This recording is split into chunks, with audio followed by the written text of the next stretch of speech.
Buonasera, ben ritrovati all'appuntamento con Penalty. In questa domenica ricca di calcio parleremo di tutto il calcio siciliano a partire dalla Serie D all'eccellenza, alla promozione, alla prima categoria. Davvero tanta carne al fuoco oggi, tante sorprese, tanti risultati a sorpresa che andremo ad analizzare, soprattutto a vedere, e ne discuteremo per l'appunto in studio con i nostri ospiti, che vado subito a presentare. Presento Ivan Alfonso, buonasera, match analyst, che ha lavorato insieme a mister Lucarelli sia al Catania e poi recentemente al Livorno. Buonasera, ben ritrovato. E poi Antonello Musumeci, allenatore, ex calciatore forse.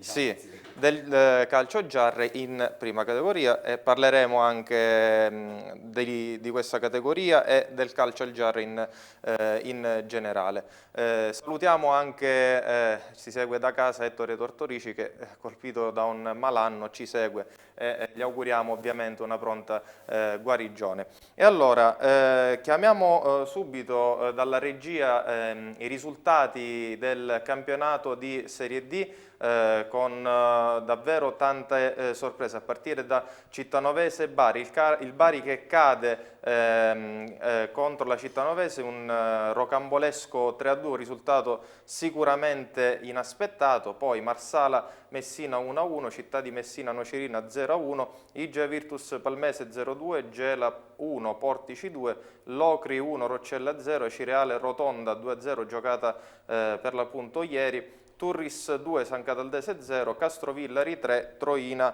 2. E allora, prima di andare ad analizzare insieme ai nostri ospiti questi risultati, abbiamo innanzitutto le parole di mister Pippetto Romano e anche di Giovanni Barratto, tecnico del Rotonda, dopo la vittoria dei Granata ieri per 2-0 al Tupparello.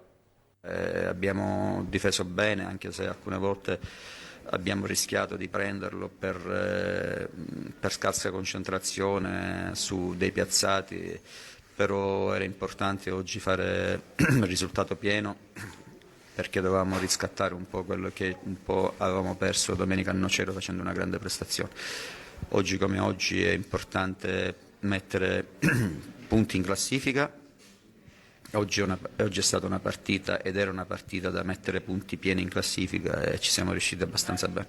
Quando devi vincere le partite obbligatoriamente, che sai che non puoi lasciare punti e devi fare partita per vincere, e incontri un avversario che magari nella prima parte della gara si chiude tutto dietro e cerca di fare ripartenze su palla lunga, viene tutto più complicato. Però direi che poi abbiamo sbloccato la partita, abbiamo fatto il secondo gol, potevamo un po' meglio gestire la partita nella seconda frazione, abbiamo sprecato tanto, ci siamo un po' sfaldati, un po' allungati, e sicuramente potevamo gestirla meglio, e questo è quello che non mi è piaciuto poi alla fine. Ma guai, noi non siamo una squadra da poter sottovalutare tutte le avversarie che incontriamo, perché non possiamo. Noi abbiamo nel DNA quello di essere una squadra combattente, unita, che deve fare partita sotto il profilo agonistico, sotto il profilo della compattezza. Io l'avevo avvisato ai ragazzi dicendo che Rotonda non era la squadra che avevamo incontrato nel girone di andata, si era rinforzata parecchio nel mercato. Era una squadra che era riuscita a vincere a San Cataldo, era riuscita a pareggiare a Messina, era riuscita a perdere di misura col Bari. Credo che siamo stati bravi a interpretare bene la gara sotto l'aspetto di quello che era l'applicazione e la concentrazione. Un po' siamo mancati nel finale, però tutto sommato l'importante era riuscire a vincere questa gara.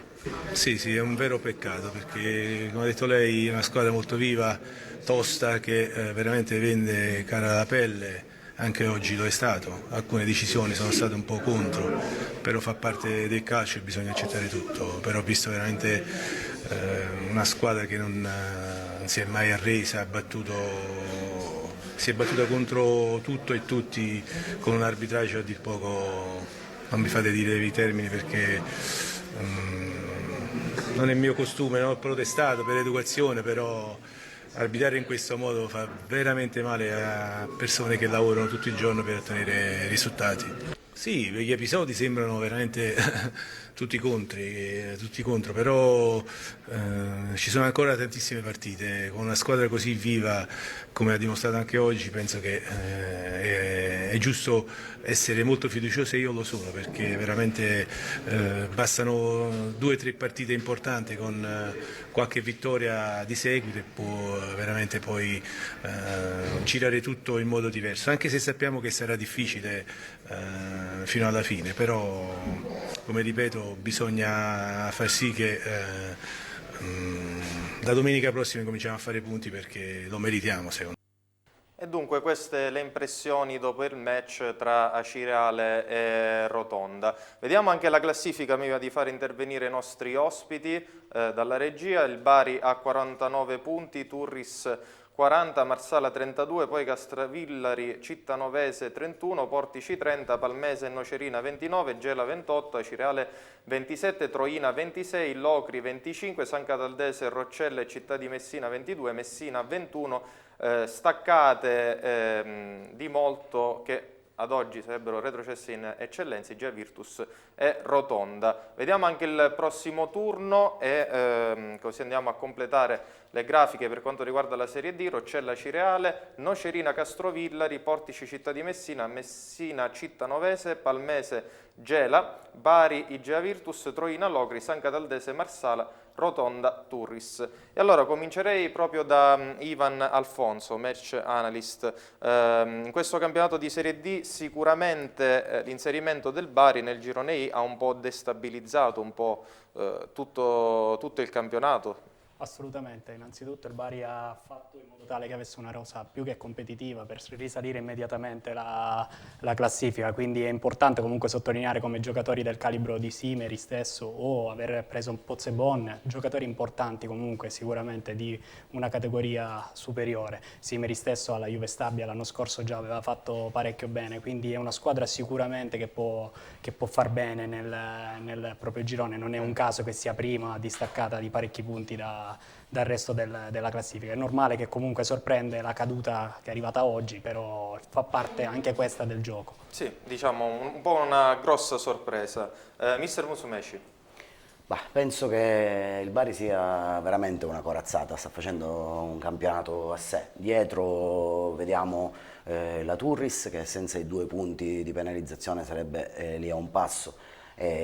Sottolineo l'ottimo campionato del Marsala e anche diciamo, una Cireale in ripresa, nonostante notavo prima le pessime condizioni del terreno di gioco del Tupparello, un problema che atavico, diciamo, penalizza tantissimo il gioco della squadra di Pippo Romano. Un problema atavico, però è Cireale che insieme all'associazione Noi Siamo alla Cireale è riuscita diciamo, a risorgere dopo davvero tanti anni bui, soprattutto dal punto di vista economico. Volevo chiedere ad Alfonso, ad Ivan Alfonso per l'appunto, ma cosa fa un match analyst? È una bella domanda quella che fai, perché molti ancora non hanno ben chiaro il concetto di cosa sia. Innanzitutto potremmo paragonarlo un po' come a un coltellino svizzero, perché di fatto deve saper fare un po' tutto. Non ci si può semplicemente basare su una definizione di match analyst come il montaggio video o piuttosto come quello che analizza la statistica. Quindi c'è da considerare che ha tante mansioni. E nel corso dei miei lavori mi è capitato anche di fare video motivazionali che andavano un po' oltre quelle che sono il classico lavoro che farebbe un match analyst, quindi di fatto si occupa sia di un'analisi tattica, in particolar modo il mio lavoro è quello di analizzare tatticamente gli avversari, e un'analisi statistica, ma in generale deve essere c'è stato di recente tra l'altro un incontro tra match analyst di Serie A e Serie B, dove il coordinatore delle nazionali Maurizio Viscili ha detto che deve essere un allenatore il match analyst e non visto come un uomo che monta i video. Quindi è importante sottolineare come deve essere a 360 gradi aperto a poter fare e a saper fare un po' tutto.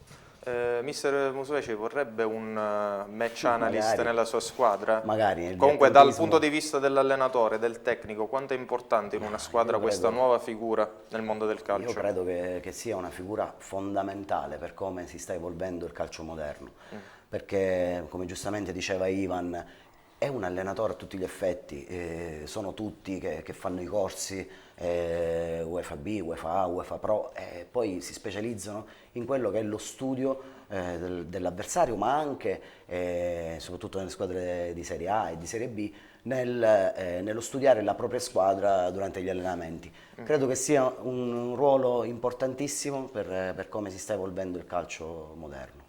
Ecco, a tal proposito parleremo anche dell'avventura al Catania, a Livorno, il lavoro insomma svolto con mister Lucarelli. Però andiamo a vedere, ci trasferiamo ai risultati di eccellenza del girone A, partendo proprio dal girone A, dove insomma ormai è tutti ben chiaro che c'è solo una squadra che sta dettando le regole in questo campionato. Pro Favara 2, Alcamo 1, Canicattì Città di Sant'Agata 1-1, Marsala Dattilo 1-1, Castellammare Geraci 0-1, Partinica Audace 0, Licata 6, Castelbuono 1, Mazzara 2, Nuova Caccamo 3, Mussomeli 1, Cus Palermo 0, Parmonval 3. Andiamo a vedere anche la classifica del campionato d'eccellenza Girone A e ovviamente prima parlavo proprio del Licata. Il Licata che è capolista a 46 punti, seguito dal Canicattì a 43, e il Città di Sant'Agata a 38, poi Dattilo 33, Parmonval 31, Geraci e Mazzara 30, Castellammare 23, Pro Favara e Alcamo 22, Mussomeli 21, Sporting Club Marsala 18, Cus Palermo 15, Nuova Caccamo 12, Partinica Audace 11, Castelbuono 2 punti. Andiamo a vedere anche il prossimo turno del campionato d'eccellenza Girone A: Città di Sant'Agata, Cus Palermo, Licata, Canicattì, Dattilo, Noir, Castellammare, Parmonval, Nuova Caccamo, Mazzara, Partinica Audace, Alba Alcamo, Castelbuono, Geraci, Pro Favara, Mussomeli, Sport Club Marsala.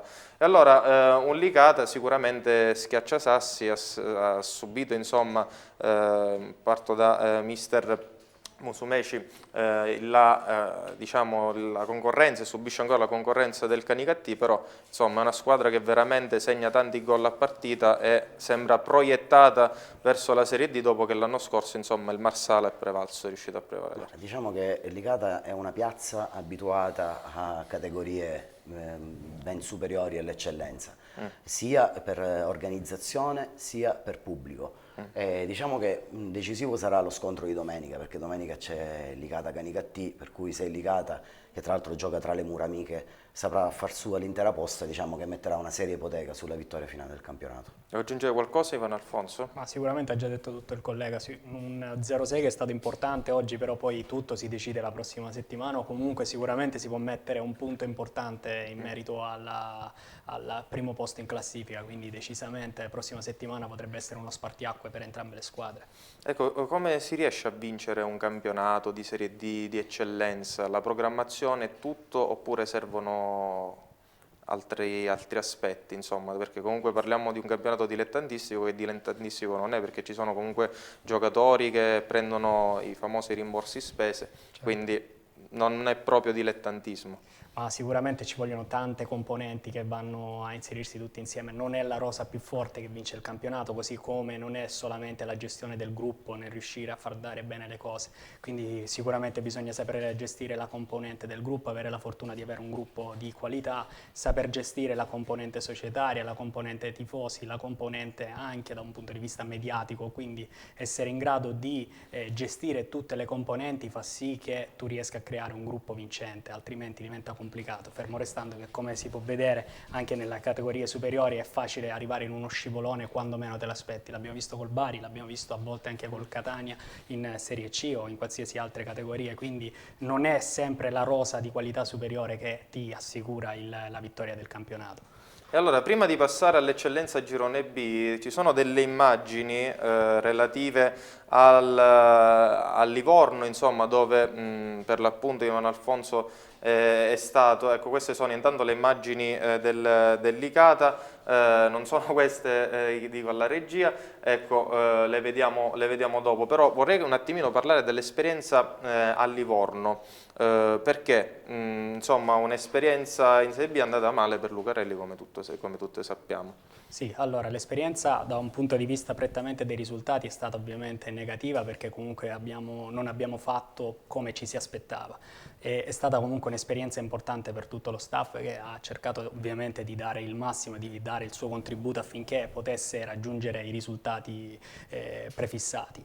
Ovviamente ci sono state una serie di situazioni, compresi gli infortuni, che hanno fatto sì che la squadra non riuscisse a rendere, fermo restando che è stata una squadra che è stata ricostruita praticamente perché molti giocatori sono arrivati nella stagione, nel periodo estivo, quindi vedi Bogdan e Porcino da Catania, come in generale Dainelli o lo stesso Diamanti, sono stati tutti giocatori che avevano bisogno di recuperare una condizione fisica appropriata e di trovare un'amalgama che al momento, quando siamo arrivati noi, non c'era ovviamente. Quindi sicuramente sono mancate alcune cose, però l'esperienza di per sé sicuramente è stata formativa per tutti quanti. Ecco, ma rispetto alla scorsa stagione, invece, quando mister Lucarelli era a Catania per l'appunto? Ma allora sicuramente a Catania ha avuto il fatto di ritrovare una rosa sicuramente di molto competitiva che doveva cercare di vincere il campionato o comunque arrivare nelle prime posizioni, e questo ha fatto sì che comunque la squadra avesse già una marcia in più. Da un punto di vista ambientale, secondo me, essere l'allenatore della propria città, comunque della squadra della propria città, non è sicuramente una situazione che ti avvantaggia, perché senti comunque la pressione di voler far bene, anche perché in particolar modo il mister ha lasciato un bel ricordo come giocatore, lì sì, è praticamente amato, quindi di fatto sicuramente... Non ha lasciato una buona impressione nei tifosi, possiamo dire però. Io credo che comunque i tifosi, a prescindere, vorrebbero vedere sempre Lucarelli insomma, le sue in panchina. uscite, chi vuole la domenica se ne va dal bingo, sono state sicuramente un po' delle uscite a vuoto. Sì, diciamo, ovviamente tu considera che i tifosi non hanno sempre qualche appunto da fare. Ovviamente le uscite possono essere più o meno fraintese o più o meno capite, però ovviamente se andiamo a valutare adesso, magari se vai a fare una domanda ai tifosi del Catania se sono contenti di Sottile, qualcuno ti potrebbe dire rimpiango Lucarelli, quindi sicuramente i tifosi avranno sempre, come giusto che sia, avranno il modo di poter parlare e dire quello che pensano, però l'allenatore deve confrontarsi con tante cose. Il mister Lucarelli l'anno scorso comunque aveva messo tanti punti a disposizione della squadra e si è messo in modo tale da poter far bene con la città. Mister Musumeci, quando c'è qualcosa che non va, e ne parleremo nel caso specifico del Calcio Giarre, diciamo è sempre l'allenatore a pagarne le conseguenze. Assolutamente, questa è, diciamo, una regola del calcio. D'altronde non potrebbe non essere così, perché diventa un po' complicato sostituire 10-15 giocatori e allora si cerca di dare la cosiddetta scossa cambiando magari la guida tecnica. Diciamo che ciò fa parte della storia del calcio. E allora passiamo all'eccellenza Girone B, andiamo a vedere i risultati. Oggi festival dei pareggi, possiamo dire, la classifica che non si è mossa di un centimetro, unica vittoria è stata quella del Santa Croce. Allora Ionica Atletico Catania 1-1, Paternò Biancavilla 0-0, questo insomma era il match di cartello di questa giornata. Giarre Rosolini 0-0. Con la squadra di mister Pitatella che dunque manca questi 3 punti davvero facili. Camaro Marina di Ragusa 1-1, Scordia Realaci 3-3, Catania San Pio Palazzolo 0-0, Santa Croce 3, Terme Vigliatore 0, a riposare è stato il Milazzo. Andiamo a vedere la classifica dell'eccellenza Girone B. Marina di Ragusa, Palazzolo e Biancavilla 33 punti, Camaro 29, Milazzo Santa Croce 27, Paternò 26, Terme Vigliatore 25, Giarre 22, Scordia 20, Catania San Pio e Atletico Catania 17, Ionica 13, Città di Rosolini 12, Realaci 6. E allora possiamo anche vedere il prossimo turno, così ci rendiamo anche un po' conto di quelli che saranno gli appuntamenti. Palazzolo Camaro, Terme Vigliatore Catania San Pio, Biancavilla Scordia, Marina di Ragusa Giarre, Città di Rosolini Paternò, Atletico Catania Santa Croce, Realaci Milazzo, a riposare sarà la Ionica. Anche qui mister Musumeci, 3 squadre a pari punti in testa. Chiaramente è un campionato più equilibrato, possiamo dire, rispetto al girone A. Il girone B è assolutamente più livellato ed equilibrato del girone A. Io credo che in termini assoluti Palazzolo e Biancavilla abbiano qualcosa in più rispetto a tutte le altre. Però oggi, ad esempio, abbiamo capito da alcuni risultati come anche le squadre che stanno giù in classifica non mollano un centimetro. Basti vedere il Realaci che è andato a pareggiare 3-3 a Scordia, o comunque il Rosolini che è andato a pareggiare in un campo difficile come quello di Giarre. Esatto, e queste sono sicuramente sorprese. C'è una squadra che mister Musumeci ha citato, che è il Palazzolo. Andiamo a sentire le parole di mister Sebbi Catania dopo il pareggio a reti bianche, ad occhiali, come si dice, nel campo del San Pio. Che si sarebbero difesi magari ci può anche stare, lo sapevamo. In settimana avevamo lavorato tanto su queste situazioni qui. Devo dire che dovevamo sbloccare la partita quando abbiamo avuto le occasioni e poi non ci siamo riusciti. Guardiamo avanti senza fare nessun tipo di dramma, perché alla fine, nella mia poca esperienza che posso avere, tante volte queste partite le perdi, per cui ci prendiamo il punto, andiamo a casa, consapevoli del fatto che queste partite qua, quando ti capitano le occasioni, le devi sbloccare. Ma guarda, nel calcio gli episodi a volte sono a favore, a volte poi sono a sfavore, e ripeto, la cosa importante è essere arrivati 3-4 volte a 8 volte col portiere. Peccato perché non siamo riusciti a sbloccare la partita, però non mi sento di colpevolizzare nessuno, per carità. Dobbiamo essere un po' più cattivi sotto porta, questo magari sì.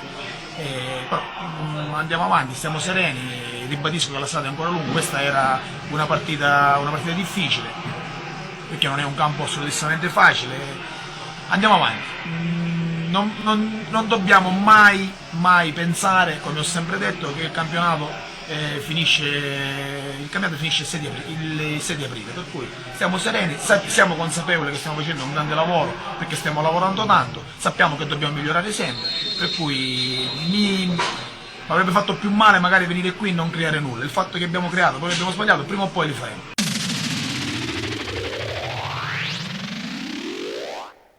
E allora queste le parole di Sebbi Catania, nuovo tecnico del Palazzolo, ma insomma sembra che tra Marina di Ragusa, Palazzolo e Biancavilla nessuno voglia insomma prendere il largo, sono tutte appaiate a 33 punti.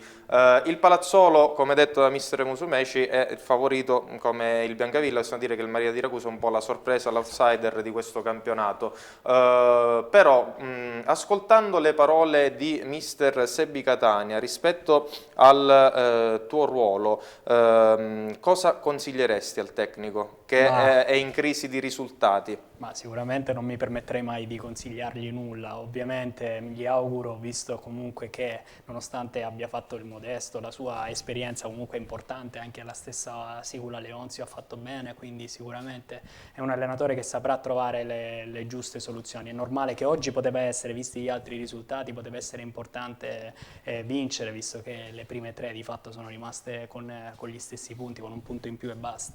Però ovviamente non è detto, come ha detto lui stesso, a volte gli episodi ti girano contro, però basta poco che magari trovi quel momento vincente e poi da lì può arrivare una serie di risultati che possono aiutare. Ecco, e questo è sicuramente un buon punto di vista. Mentre mister Musumeci? Ma io credo che, come dicevo prima, per me il Palazzolo ha la rosa, l'organico insieme al Biancavilla più completo. Anche perché arriva dalla Serie D, insomma, dalla una retrocessione in Serie D, ma anche con come Anastasi. organizzazione societaria, diciamo che hanno sempre dato un esempio di grande compattezza, di grande programmazione. Come giustamente diceva il collega Ivan, Sebbi Catania non ha bisogno di consigli perché ha una grandissima esperienza, un allenatore vincente e sicuramente saprà trovare diciamo, la ricetta giusta per... E quindi chi vince questo campionato? Bah, io penso che alla fine sarà una lotta a 2 tra Biancavilla Un nome? Io credo il Palazzolo. Per Ivan? Anche per me il Palazzolo è favorito e vincerà il campionato. Benissimo, allora dopo questi pronostici andiamo a gustarci le immagini di Santa Croce Terme Vigliatore, per l'appunto l'unica partita che non è finita in pareggio. Il Santa Croce supera in casa il Terme Vigliatore con un secco 3-0 e la vittoria equivale anche allo scavalcamento in classifica nei confronti dei peloritani. Il Santa Croce si attesta così al 27 punti nella comfort zone della classifica del girone B del campionato di eccellenza. Pronti via e al quinto su un calcio d'angolo di Tomaino i giocatori del Santa Croce sfiorano il vantaggio. Al sesto tocco di testa di Leone per la corrente Nassi, ma il bomber biancazzurro arrivava in ritardo sul pallone. Al 22esimo era Di Rosa a fallire la rete del vantaggio, mandando un pallone da centro area in alto. Al 25esimo su corner Fiore sfiora la palla di testa, ma non c'è la deviazione vincente. Era il preludio al gol del vantaggio che arrivava su azione di rigore concesso al 34esimo per un fallo su Nassi. Dal dischetto si presentava Leone e trafiggeva Foti. Al 36esimo ancora un'azione pericolosa di Leone e Fiore, ma non concretizzava. Così si arrivava al 40esimo con un lancio sulla sinistra per Di Rosa, che entrava in area e faceva un passaggio di piatto per la corrente Nassi, che ribadiva in rete. Nella ripresa l'unico tiro in posta dei giallo-verde-rossi peloritani arrivava al 16esimo su un tiro di punizione calciato da Calabrese che Cavone controllava facilmente. Al 50esimo, su azione di contropiede di Nicosia, il passaggio del giovane era per la corrente Gravina, che siglava la terza e definitiva rete.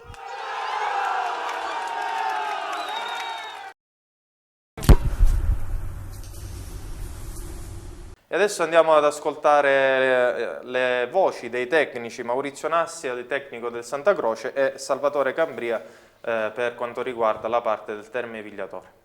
Una vittoria con una tua rete che la ciliegina sulla torta. Sì, no, ma sono contento, ci tenevo a fare gol, soprattutto qui nello stadio dove ancora non avevo fatto gol. Adesso con i compagni c'è una grande intesa con Leandro Di Rosa, con Ciccio Leone, si vede che stiamo bene fisicamente e riusciamo a impensierire veramente tanto gli avversari. Una partita maschia, ma soprattutto 27 punti che danno più tranquillità a questo Santa Croce. Sì, ripeto, noi dovevamo dare seguito alla vittoria domenica scorsa, adesso ci siamo allontanati dalla zona calda perché il primo obiettivo è rimane la salvezza, è ovvio.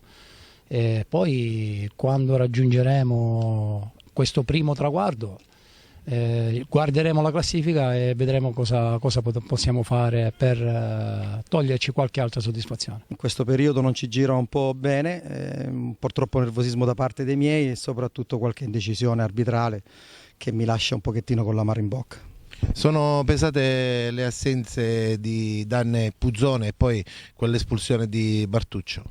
Ma sono pesate, un allenatore deve sempre, io esulo sempre dal singolo e guardo sempre il collettivo, si sa che durante l'arco di un'annata ci possono essere delle assenze, uno deve sempre sopperire e pensare a quello che ha, non può buttarsi addosso degli alibi, ma deve lavorare con quelli che ha. Per quanto riguarda l'espulsione sicuramente ha contribuito parecchio per quello che è stato l'andamento della squadra, perché poi lì siamo stati poco incisivi in avanti, non abbiamo più creato problemi, ma malgrado tutto ciò quello che pesa è già dalla prossima in poi superata questa, perché l'assenza domenica noi abbiamo uno scontro per me diretto in casa che vale quasi un'intera stagione.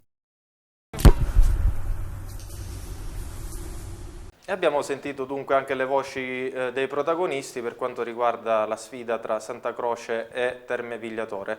E allora siamo quasi alla fine della prima parte, del primo segmento, e vorrei ancora dialogare con Ivan Alfonso, che come detto a inizio puntata è un match analyst, ma continuando a parlare sempre della figura del match analyst, in Italia rispetto all'estero è una figura che sta nascendo solo adesso, immagino. Sì, è una figura decisamente adesso in via di sviluppo in Italia, mentre all'estero sono molto avanti. Basti pensare che al Manchester City, stiamo parlando ovviamente del top, c'è un dipartimento dedicato appositamente all'analisi della performance.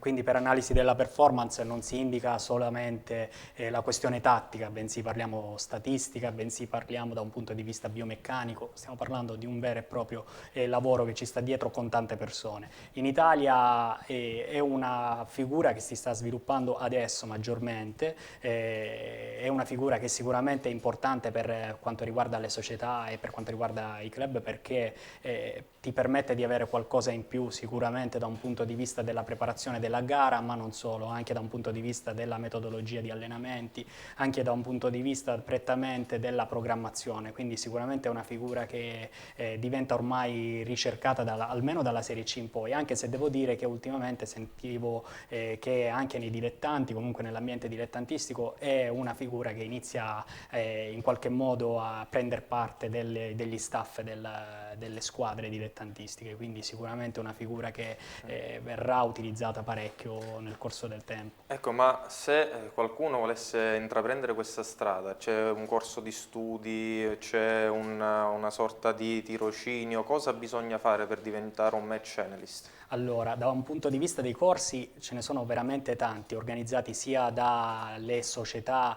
e dalle aziende che creano i software, sia anche ultimamente dalla federazione. Questi corsi di fatto permettono di considerarsi dei match analyst in quanto viene in qualche modo formato da un punto di vista prettamente del corso, ma da un punto di vista prettamente federale non è necessario avere un corso piuttosto che essere un allenatore. Cioè il patentino. Il famoso, esattamente, esatto. Il patentino non è necessario. Chiamiamolo volgarmente patentino perché insomma okay, non è quello. Esattamente, quindi di fatto un allenatore UEFA B ad esempio potrebbe fare il match analyst, così allo stesso modo una persona che ha fatto un corso, ha preso un cosiddetto tra virgolette patentino per match analyst, non deve essere per forza un allenatore abilitato. Quindi di fatto è una figura che al momento non trova una collocazione specifica a livello prettamente federale, quindi sia un allenatore che uno che ha frequentato un corso potrebbe fare il match analyst. Sicuramente l'esperienza però poi sta alla base di tutto. E allora, prima di congedarci per questa prima parte e continuare il nostro cammino insieme a Mister Musumeci, andiamo a gustarci le immagini di Camaro Marina di Ragusa. Mister Musumeci, Marina di Ragusa, come abbiamo detto, è un po' l'outsider di questo campionato d'eccellenza Girone B, una squadra che ha fatto una grande galoppata la scorsa stagione in promozione e per certi versi sta sorprendendo ancora.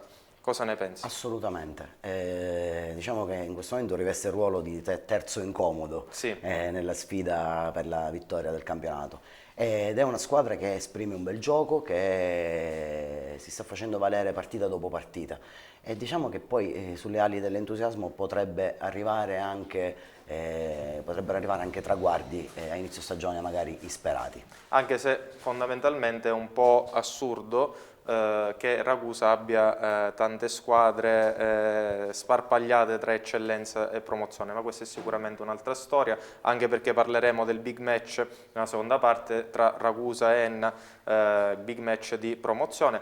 Però andiamo, Matteo Marino, a osservare le immagini di Camaro Marina di Ragusa. Tutto pronto per dare il via al match. Camaro Marina di Ragusa, la palla riconquistata dal Marina di Ragusa con Bello ancora, che cerca Daniele Arena, attaccato da Morabito che gli ruba il pallone solo per un attimo. Sangare verso Carnemolla, c'è sempre il Marina in possesso, palla in area di testa, gran parata di Sannè, poi palla che resta lì e Reinero insacca al nono e vantaggio del Marina di Ragusa. Palla lunga con Spoto che va subito dalle parti di Genovese, che in area aggancia con il destro, la finta di Genovese che viene messo giù e calcio di rigore. Calcio di rigore al 17esimo, gran palla di Spoto per Genovese che viene atterrato da Vindigni al 17esimo. E ora Mondello ha la chance di riportare la gara sull'1-1 in parità. Mondello contro Di Carlo, parte Mondello con il mancino, parata con i piedi di Di Carlo, rigore respinto. Parte Genovese, mette direttamente in area dove sbuca Giovanni Arena! Il gol del Camaro, Giovanni Arena al 41esimo, va a segnare il gol del pari e il Camaro riesce a portarsi sull'1-1 a 4 minuti dalla fine. Punizione di Genovese, inserimento perfetto di Giovanni Arena che al volo firma il gol dell'1-1. E finisce qui il match. Camaro 1, Marina di Ragusa 1. Il gol di Giovanni Arena vale il primo punto del 2019 per il Camaro contro la capolista della vigilia, Marina di Ragusa. 29 i punti del Camarò, che nella prossima settimana giocheranno sul difficile campo del Palazzolo.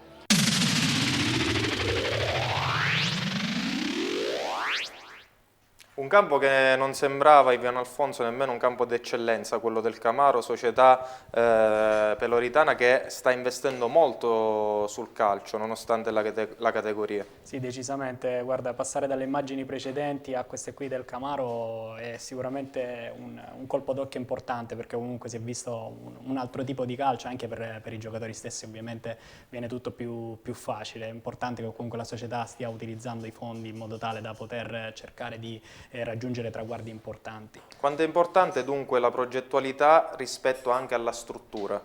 Ma è importante tutto, sia la progettualità che la stessa struttura, è importante il cercare di programmare il tutto. È una parola che ormai viene utilizzata in maniera quasi inappropriata. Perché... No, io voglio specificarla semplicemente rispetto al programmare con la privatizzazione degli impianti, perché adesso ne parleremo anche con mister Musumeci, se ci si affida agli impianti comunali, diciamo è un po' tutto fatiscente, quindi credo sia assolutamente inutile e assurdo la situazione in cui vessano certe squadre che devono andare a giocare partite in campi che rischiano anche di far male a chi gioca, insomma agli atleti. Assolutamente, l'importanza di avere un campo privato permette a una società di poter lavorare in maniera completamente diversa rispetto a doversi affidare al campo comunale, quindi decisamente importante.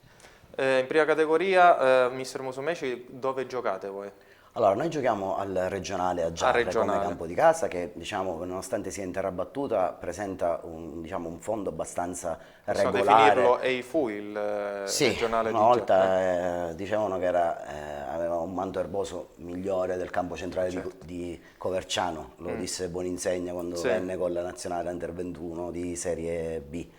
Ora purtroppo il campo è fatiscente, la tribuna coperta è inagibile, ripeto, il terreno tutto sommato si salva. Ci alleniamo purtroppo in una struttura periferica a San Giovanni Montebello dove il terreno invece è indecoroso, dove purtroppo ogni anno subiamo infortuni derivanti appunto dal fondo scosceso o comunque dal fondo estremamente duro. Quindi come giustamente si diceva poc'anzi, è fondamentale poter contare su una struttura valida anche nella prevenzione degli infortuni, che poi sono un capitolo di spesa importantissimo. Ma mi sembra che nella zona ionica ci siano tutti questi grandi impianti. Assolutamente, vedevamo prima il Tupparello di Acireale come ridotto, Giarre, Riposto stesso, insomma manca probabilmente a livello comunale anche la voglia di poter aderire ai bandi frequenti che ci sono da parte del CONI, da parte del credito sportivo, che permetterebbero ai comuni di potersi attrezzare di campi in erba sintetica quantomeno. Ecco, cosa ne pensi Ivan rispetto a questo capitolo campi, questa mancanza di voglia, soprattutto in Sicilia, di aderire, diciamo, a questi bandi, come diceva mister Musumeci? Ma sicuramente sarebbe importante muoversi da questo punto di vista, perché come diceva il mister, ovviamente vedere dei campi in quelle condizioni non ti permette di lavorare nella maniera più appropriata. È difficile davvero andare a vedere una partita di calcio in una condizione del genere, fermo restando che poi magari quello che provi sei costretto a cambiarlo perché il campo non te lo permette, allo stesso modo gli infortuni stessi che vanno a incidere. Quindi sicuramente da un punto di vista delle strutture sarebbe importante muoversi in maniera ferma, però capisco che comunque non c'è questa grande volontà da parte di molte società. Io ringrazio Ivan Alfonso, match analyst, e ovviamente rinnovo l'invito per una prossima volta qui a Penalty. Grazie per essere stato con noi. Diamo la linea alla pubblicità, ritroveremo sicuramente mister Musumeci e volteremo pagina e parleremo di promozione. Linea alla regia per la pubblicità.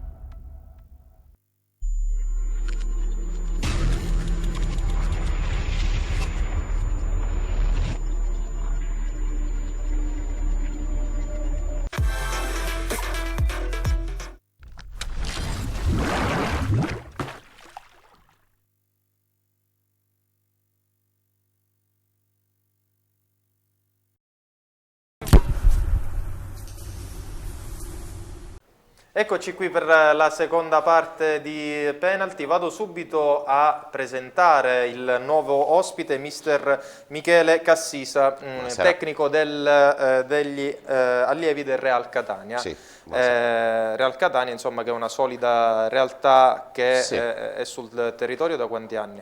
Da 7 anni, Da 7 dal anni. 2012. Sì. Dal 2012, no? I risultati, insomma, stanno venendo. Questa stanno è la venendo. seconda stagione che sono in forza al Real Catania. L'anno scorso siamo arrivati i primi, abbiamo perso solamente la finale contro la Timisport per salire in categoria regionale. E parleremo di calcio giovanile sul territorio, perché questo è un argomento molto molto importante. Quanto sono importanti i giovani, mister Musumeci? Per me fondamentali. Io credo che in Italia siamo sempre bravi a dire che non escono fuori talenti, che dobbiamo rivolgerci al mercato straniero, però in realtà dovremmo anche cercare di comprendere che si fa ben poco lavoro sui giovani e con i giovani, a partire dalle categorie dilettantistiche che dovrebbero essere, a mio modo di vedere... E allora vi faccio una domanda immediatamente prima di passare alla promozione. Proprio perché in promozione, così come in eccellenza, ritrovo, guardiamo leggendo i tabellini sul giornale, giocatori di 35, 36, fine carriera, e magari i giovani vengono girati perché fanno panchina in eccellenza, poi vanno in promozione, si trovano male, tanti giovani validi che non riescono proprio ad emergere in questi campionati, e bisogna affidarsi sempre a questi calciatori sempreverdi. Allora, il perché secondo me sta nel fatto che oggi, a partire dalle società dilettantistiche, si dà troppa importanza ai risultati e pochissima importanza alla crescita individuale. Cosa che in Europa, e aggiungo invece io, è all'esatto impensabile. opposto, all'inverso. Quindi siamo anni luce indietro rispetto alla scuola francese, alla scuola inglese, alla scuola portoghese, Belga. alla scuola olandese e belga. Il Belgio dal nulla ha deciso di investire totalmente sui settori giovanili e i risultati oggi si fanno vedere. E sono sotto la luce di tutti. Mister Cassisa. Sì.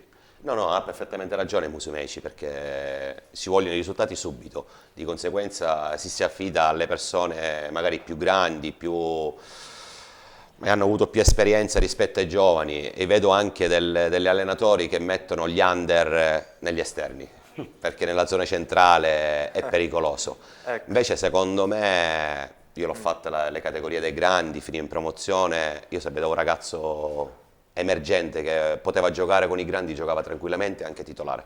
Però purtroppo questo non è la realtà per molte No, perché società. si pensa solo al risultato e non alla crescita dei ragazzi, come dice Musumeci. Esatto, mentre ci sono piccolissime realtà, piccolissimi pianeti che invece puntano sui giovani, e poi i risultati a lungo andare, perché probabilmente viviamo nella società del tutto e subito, e quindi si pensa magari prendere i giovani e devono essere subito campioni, mentre come ci spiegherà più avanti il mister, qua bisogna insomma avere un processo di crescita. Io ti posso dire che ad esempio un richiede 2001 tempo. nostro è andato da Cicatena, titolare, difensore centrale, cioè perché crede nei giovani il mister.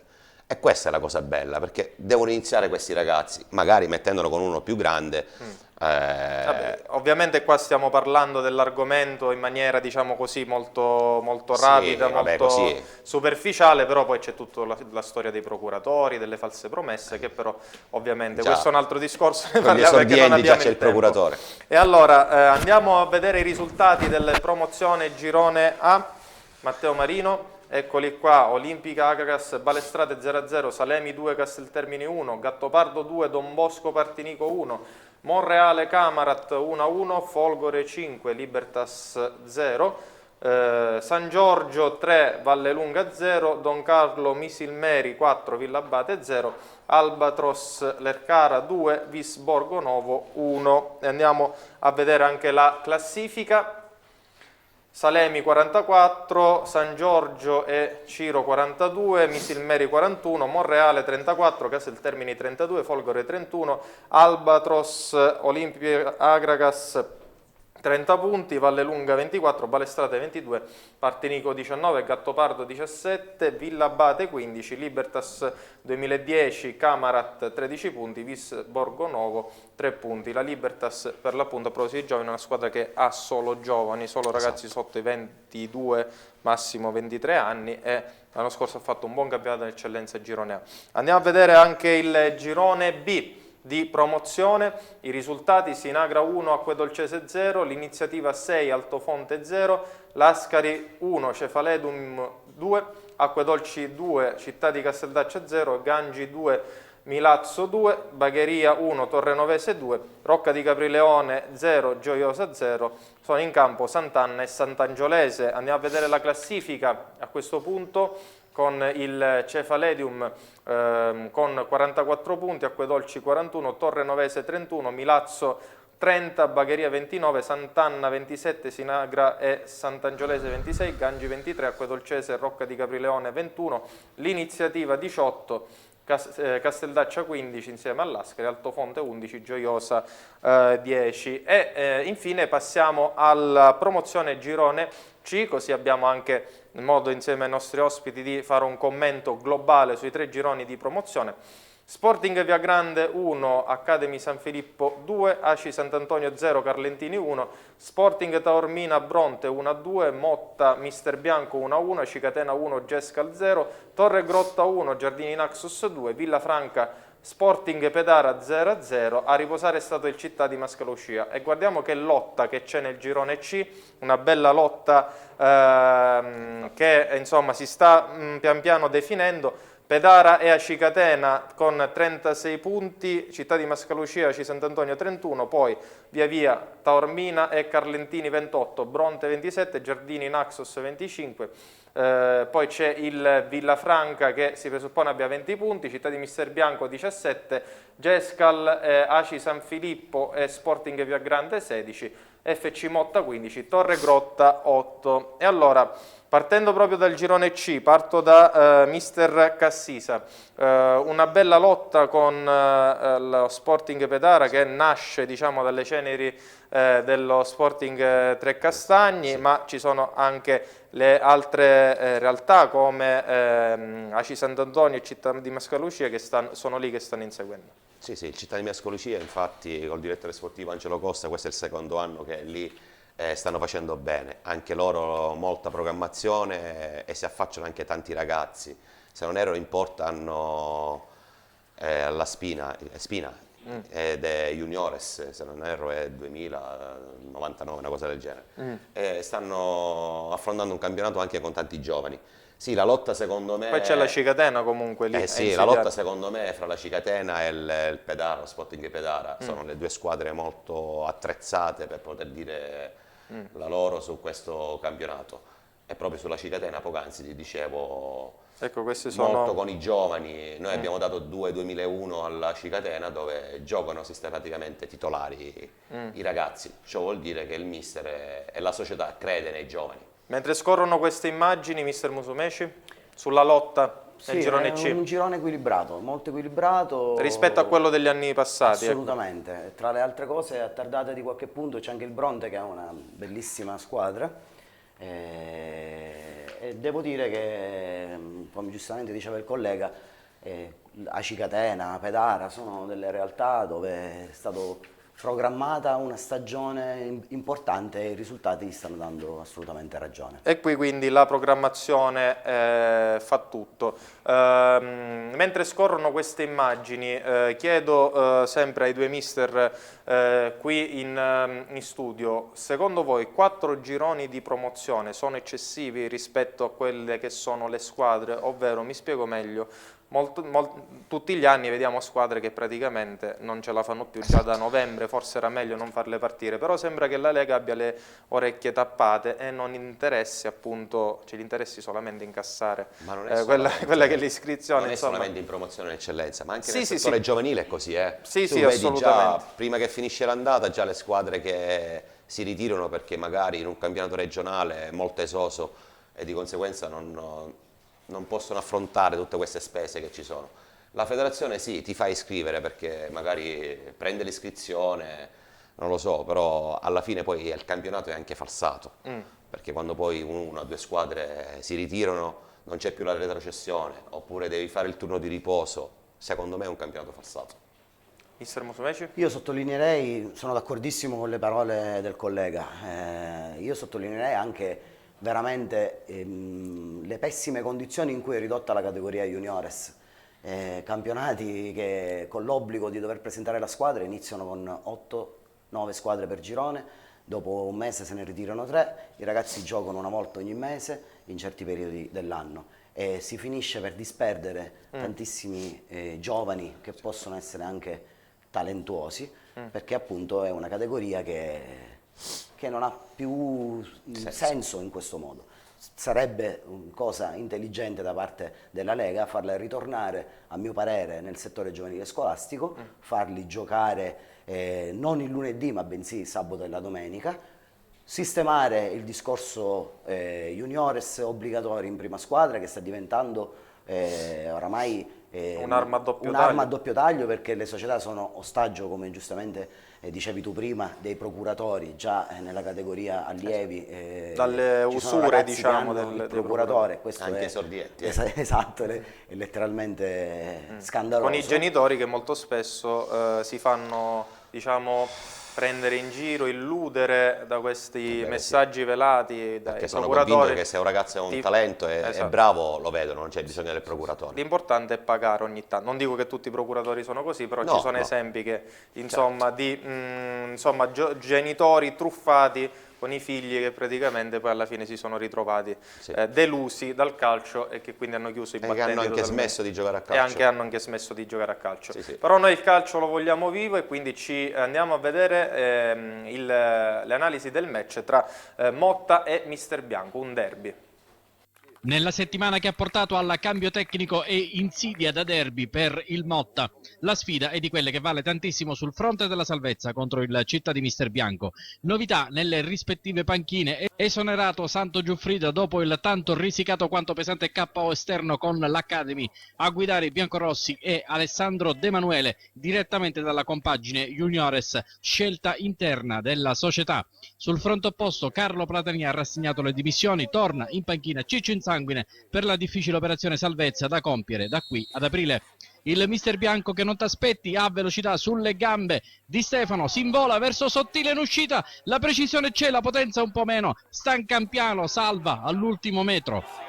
Lavenia si fa spazio sulla sinistra, offre questo assist ad Ardizzone che di prima intenzione col sinistro va a sfiorare l'angolo.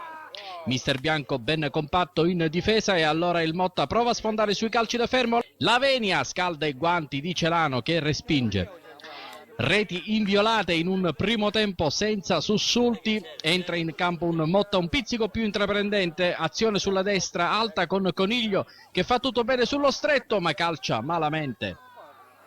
Messina cerca Ardizzone che di testa prova a mirare all'incrocio, mira fallita per poco.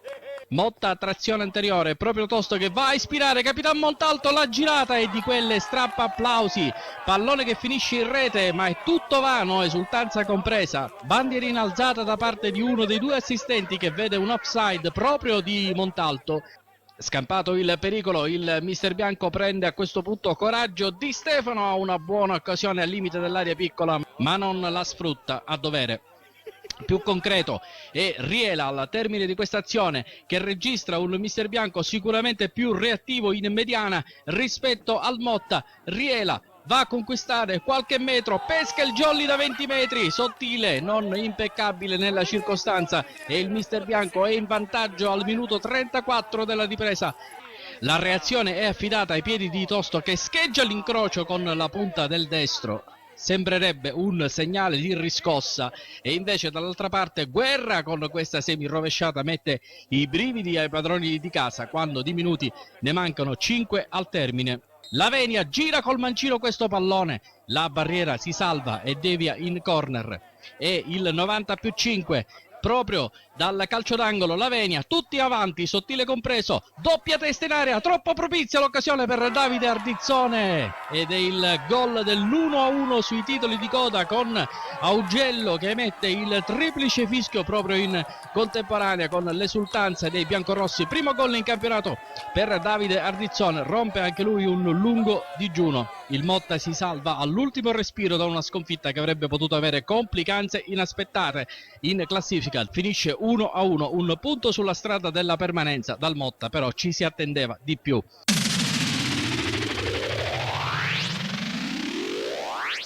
Un pareggio per 1-1 tra Motta e Mister Bianco, quello che abbiamo appena visto, un pareggio che non serve, diciamo, a nessuna delle due squadre ancora invischiate nella lotta per non retrocedere, Mister Cassisi. Sì, infatti hanno assegnato Ardizzone al 95esimo, proprio l'ultima azione. Sempre verde Ardizzone, a sì, proposito sempre di... un esperiente nonostante l'età, però ci vuole, magari risolve. Qualche ragazza... Sì, ha risolto, ha trovato la palla e ha fatto gol. Sì, infatti un pareggio che secondo me non serve a nessuna delle due squadre. Mister Musumeci.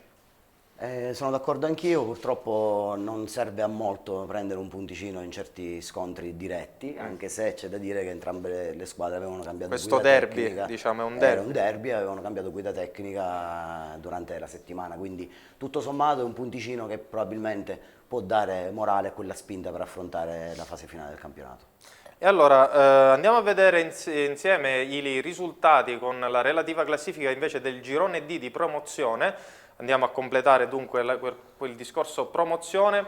Questi i risultati, alcuni, come possiamo vedere, molto pirotecnici, a partire da Real Siracusa Belvedere 6, Don Bosco 2002, Ragusa Enna 2-1 con, diciamo, questa era la partita di cartello, no? Il Ragusa che vince questo confronto diretto e vedremo balzerà in classifica, primo, Neomodica 1, Mega Ragusa 0, Frigintini Floridia 2-2, Erg 2, New Pozzallo 2, Atletico Scicli 0, Sporting Obea 5, Barrese Sporting Priolo 1-1 a riposare è stato il Caltagirone. La classifica, andiamo a vedere la classifica del girone D con, come detto, il Ragusa 43 punti, Enna 40, poi Real Siracusa Belvedere 36, New Pozzallo 32, Sporting Priolo 26 insieme al Caltagirone che oggi è riposato, New Modica 25, Megara Augusta 23, Sporting Obea 22, RG Berg 21, Floridia 18, Atletico Scicli 16, Don Bosco 2000 e Frigintini 10, Barrese 6,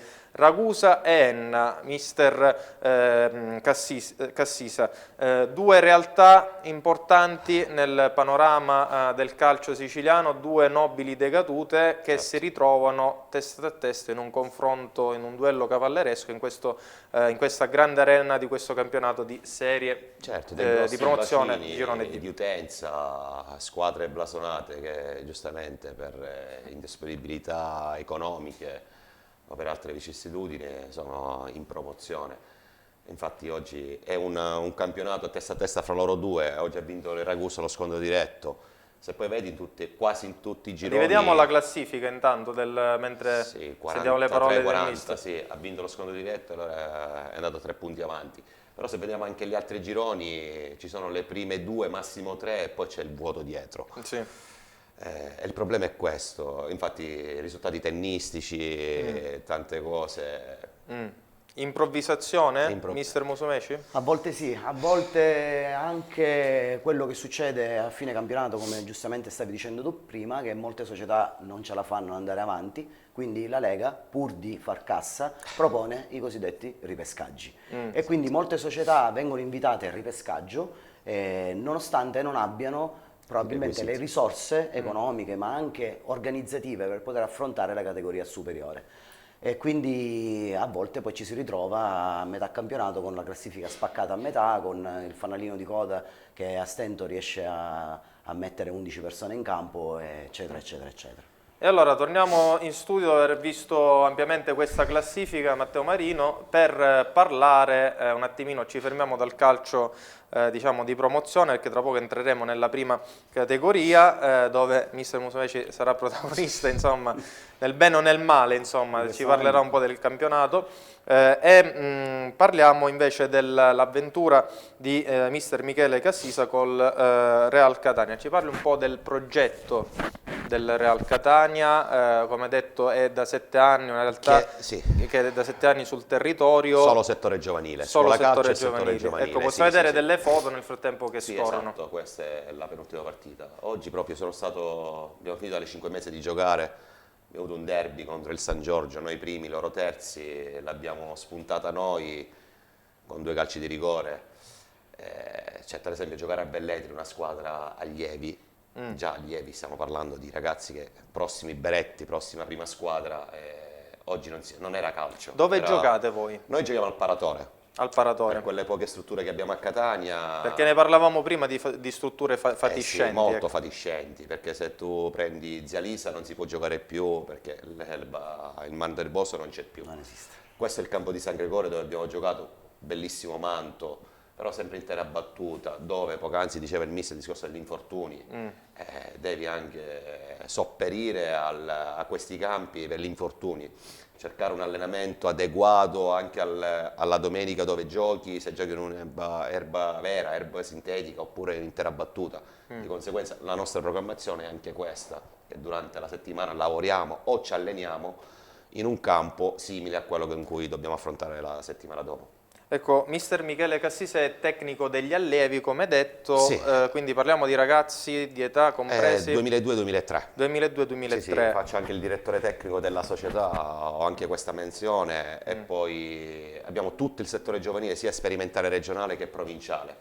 Questo è il secondo anno che sono in questa società, come dicevo poc'anzi abbiamo perso l'anno scorso la finale, dopo averle vinte tutte, sia nel girone sia nei playoff, vai a perdere la finale. Ci sta come primo anno, però è anche vero che non perdi le finali se non le giochi. Ecco, cosa diciamo a chi solleva, insomma, molto spesso, ma sono la realtà dei fatti, l'ipotesi che molte scuole calcio, tra virgolette, sono dei soldifici. Esatto, ormai è quasi tutto. E quindi c'è mancanza di business. Professionalità, ecco, business, perché Esatto. oggi si dice, si pensa che le scuole calcio sia solamente una fabbrica di soldi, non di talenti, ma di business, generare introiti Però è economici. anche vero, se tu non hai una struttura tua privata, giustamente devi andare a fare scuola calcio in una struttura non tua e privata e la devi pagare.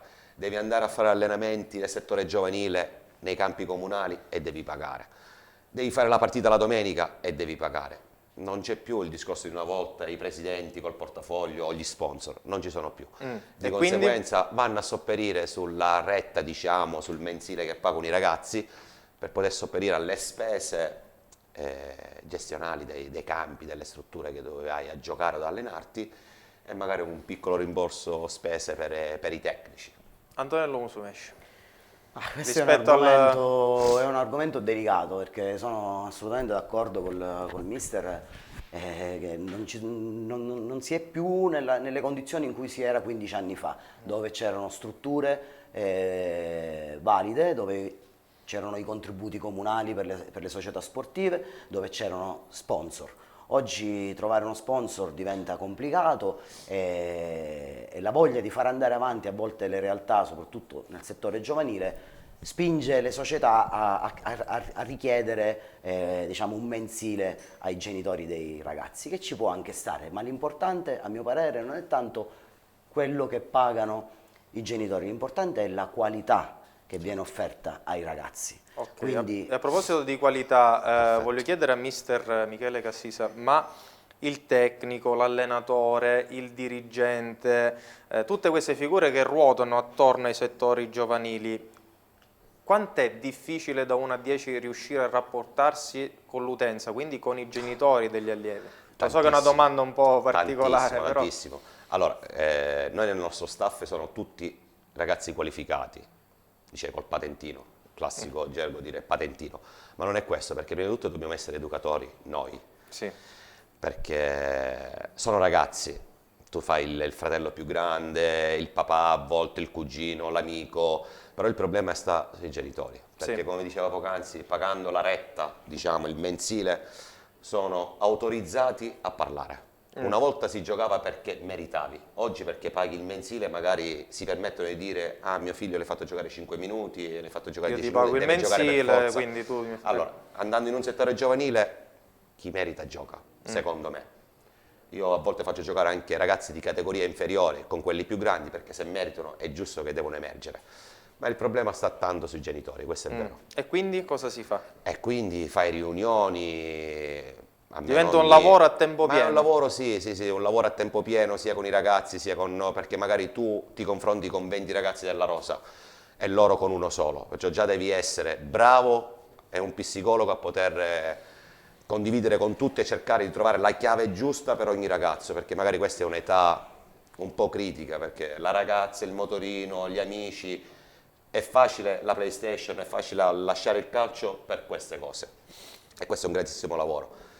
Ma i genitori, giustamente, ci sono delle figure addette dentro la società che per la comunicazione, per la gestione, comunicazione, perché la comunicazione è importante. Sì, l'allenatore fa il tecnico, fa l'educatore, poi con i genitori ci parlano chi di competenza. Esatto, e questa è sicuramente una novità, perché non se ne sentono una perché bella c'è gente che fa novità. allenatore, presidente, comunicatore, pulmino, fa tutto. E invece i figli sono tutti noi, campioni. grazie, nella nostra società ognuno ha il suo compito e lavoriamo tutti in sinergia. E allora, siamo schiavi del tempo, quindi dobbiamo andare avanti, parliamo di prima categoria, allora andiamo a vedere i risultati e poi classifica del girone A di prima categoria.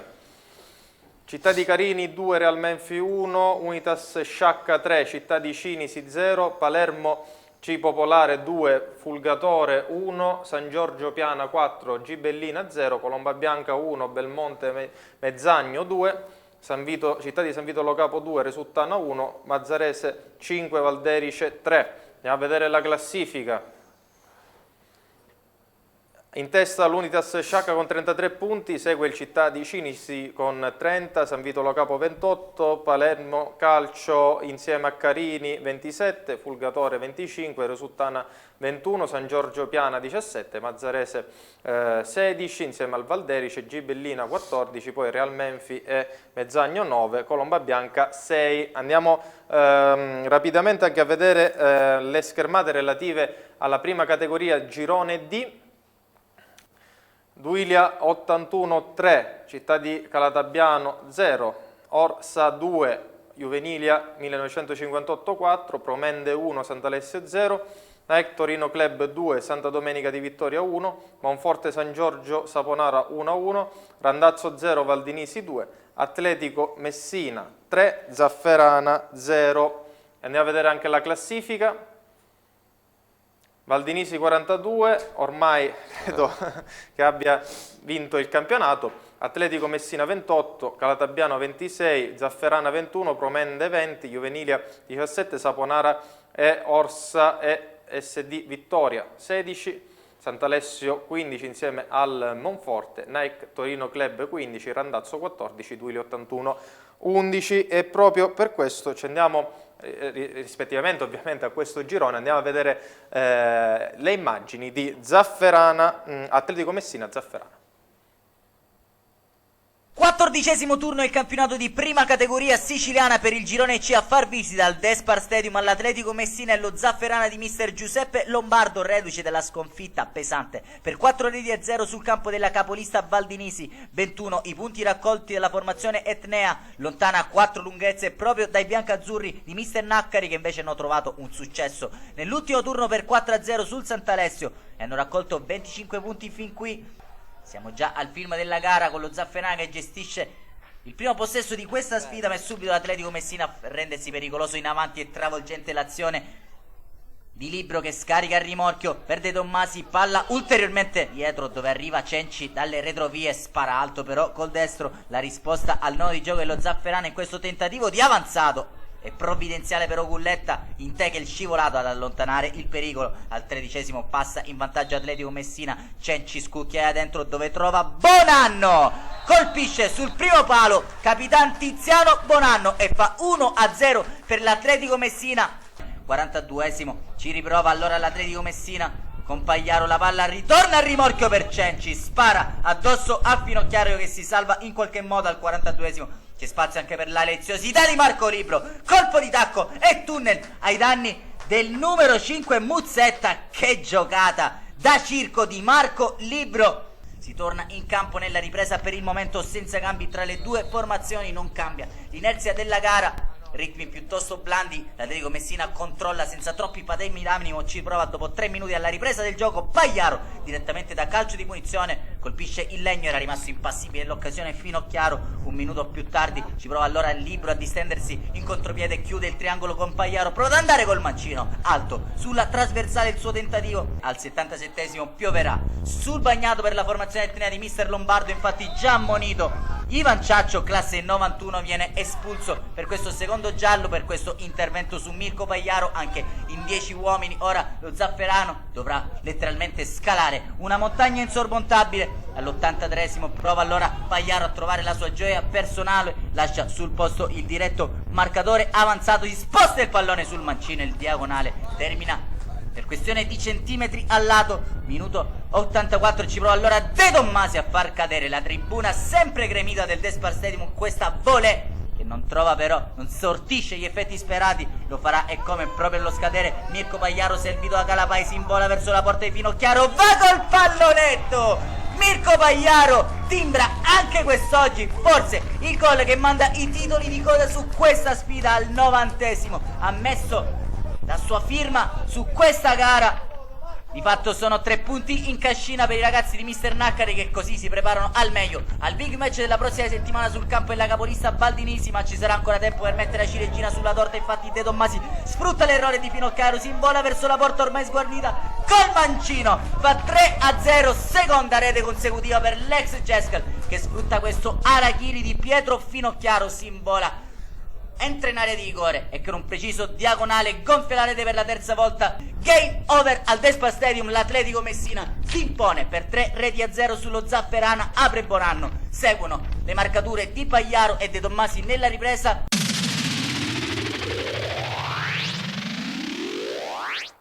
Abbiamo visto le immagini relative alla vittoria dell'Atletico Messina contro lo Zafferana, campionato di prima categoria. Atletico Messina, possiamo dire, quinta o sesta squadra del messinese, perché veramente ce n'è davvero parecchie. Basti pensare all'obbrobrio di vedere Messina e Città di Messina, 2 squadre della stessa città in Serie D, a lottare per la salvezza entrambe. Quindi e anche col settore giovanile stanno andando bene.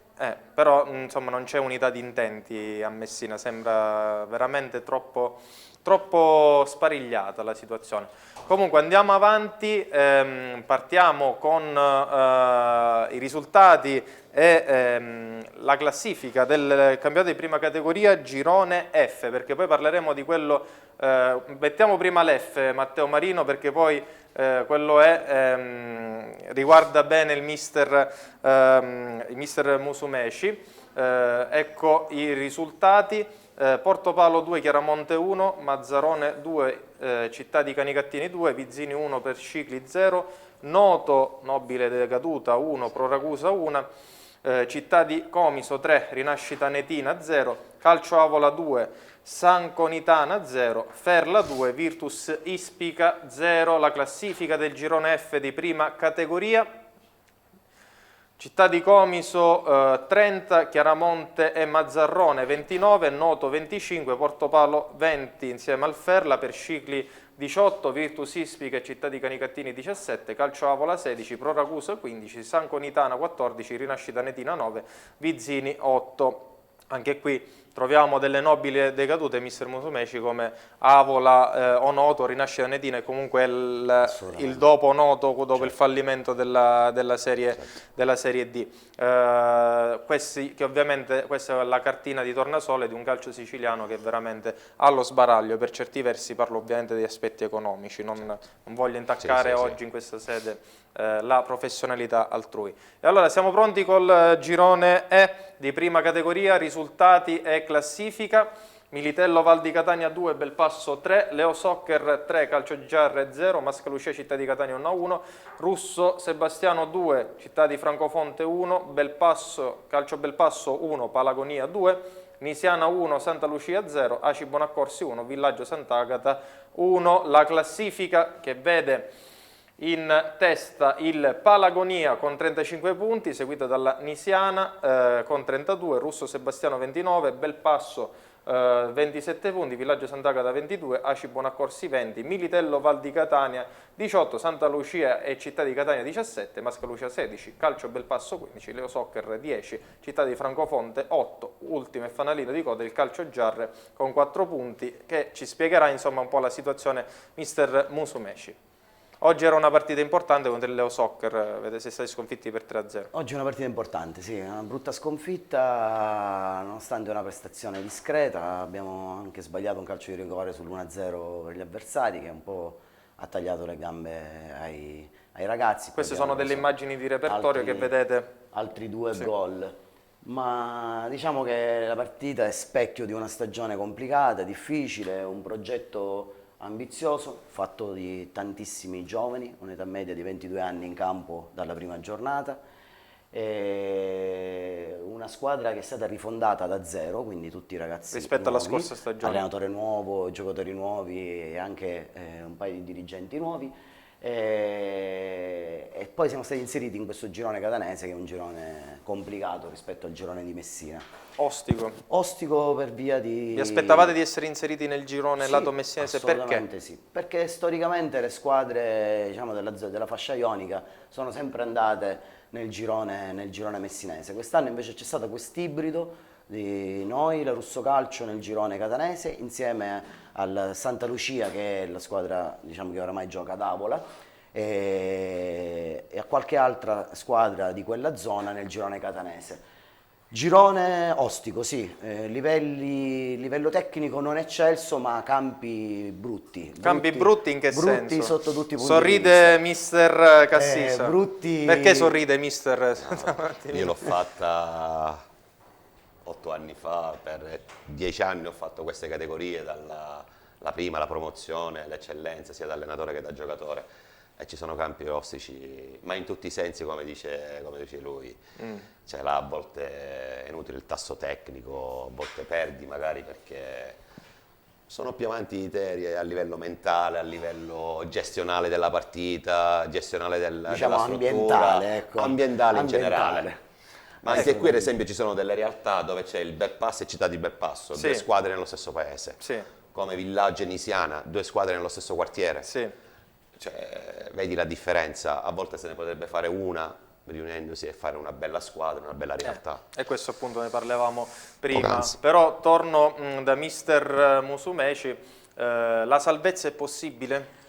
La salvezza, allora, finché c'è vita c'è speranza, no? Dice un vecchio detto. Noi non Ma cosa molliamo. manca al Calcio Giarre per... Fino ad oggi è mancato un po' di esperienza in campo, perché a dicembre abbiamo cercato di rimpinguare la rosa con qualche elemento di età maggiore da poter affiancare ai ragazzi, anche per proseguire nel percorso di crescita dei ragazzi. È chiaro che ci vuole del tempo per poter amalgamare la squadra.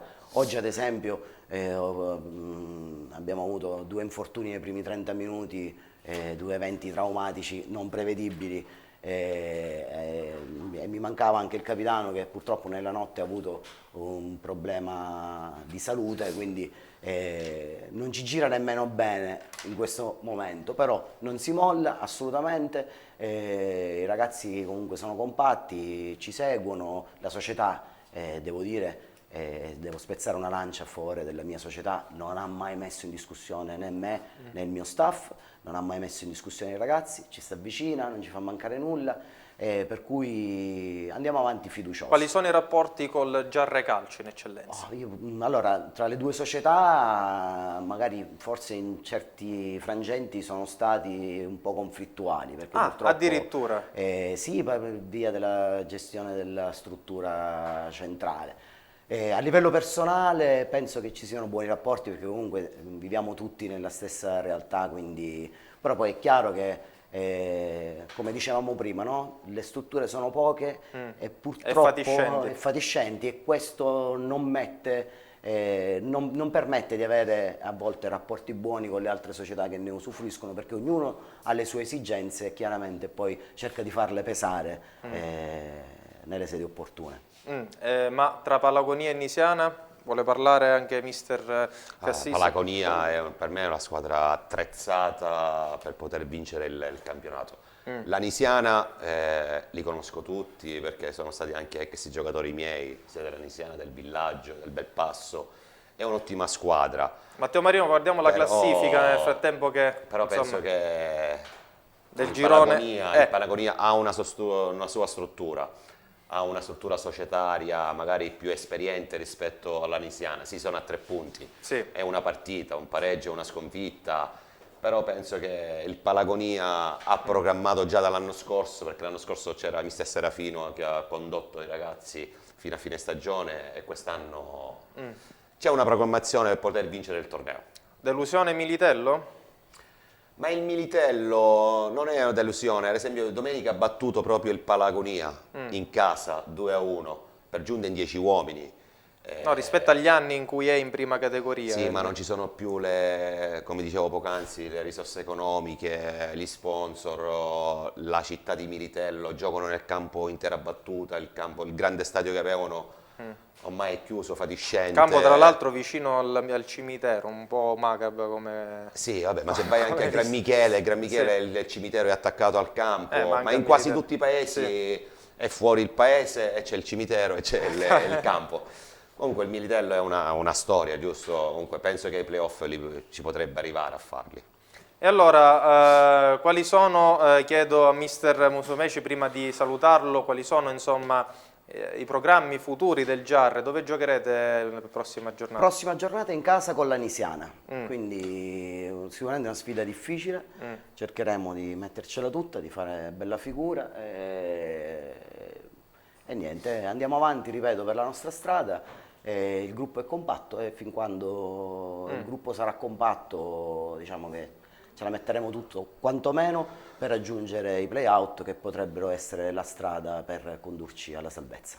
E invece il prossimo appuntamento per gli allievi del Real Catania di mister Michele Domenica Cassisa? Prossima, ospite del Raddusa, bellissimo impianto sportivo in erba sintetica, la prima di ritorno.